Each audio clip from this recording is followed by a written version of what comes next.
இன்னைக்கு நாம தியேட்டர்ஸ்ல ரிலீஸ் இருக்க டீன்ஸ் இந்த படத்தோட ரிவ்யூ பத்தி பார்க்க போகலாம். இந்த படத்தோட ட்ரைலர் பார்த்துட்டோம், இந்த படத்தோட போஸ்டர் பார்த்துட்டோம். தியேட்டருக்கு போற யாரா இருந்தா ஒரு நிமிஷம் யோசிச்சுக்கோங்க. ஒரு சின்ன ஒரு அட்வைஸ், இந்தியன் டூ வேணா இன்னொரு ஷோ வேணா பார்த்துடலாம்.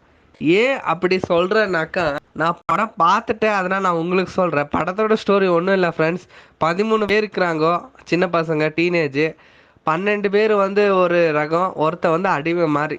அதனால அவனுக்கு எல்லாம் பேக் எல்லாம் மூட்டை மூட்டை கொடுத்துட்டு இவங்க என்ன பிளான் பண்ணுறான்னாக்கா, பாட்டி வீட்டுக்கு போகலாம். நாம பாட்டி வீடு இங்கேருந்து கொஞ்சம் தூரம் இருக்குது. மண்டே கஷ்டமான நாளாக இருக்கக்கூடாது, ஸ்கூல் விட்டு தப்பிச்சு போகிறாங்கோ. அங்கே ஒரு பஸ் ஒரு இன்சிடென்ட் ஆகுது. ஸோ அதனால இவங்க வந்துட்டு ஒரு ஆட்டோ டிரைவர் சொன்ன பேச்சை கேட்டுக்கிட்டு வேற ரூட் எடுத்து போகிறாங்க. அங்கே இவங்களுக்கு கஷ்டமாகுது, என்னென்ன ப்ராப்ளம் ஆச்சு. அங்கே பண்ணால் பேய் காட்டுறாங்க இன்டர்வல் கிட்ட. இன்னொன்று வந்துட்டு இன்டர்வல் கிட்டையும் அவங்களோட ஃப்ரெண்ட்ஸ் என்ன ஆனாங்க தெரில. அப்புறம் இன்டர்வல் செகண்ட் ஹாஃப்ல வந்துட்டு பார்த்தீங்கன்னா அவங்களோட ஃப்ரெண்ட்ஸ் எல்லாம் குட்டி ஆறாங்கோ. என்னன்னு கேட்டால் ஏலேன்னு சொல்கிறாங்கோ. தலைவலி பிடிச்ச படமாக இருக்குது.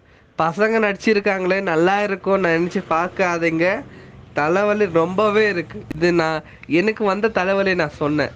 உங்களுக்கு பார்த்துட்டு படம் நல்லா இருந்துச்சுன்னா கமெண்ட் பண்ணிக்கோங்க, நல்லா இருந்துச்சு சொல்லிட்டு பார்க்குற ஆடியன்ஸ் தெரிஞ்சுக்கிட்டோம். என்னை பொறுத்த வரைக்கும் படம் அவ்வளோ சொல்கிற வரைக்கும் வர்த்து இல்லைங்க.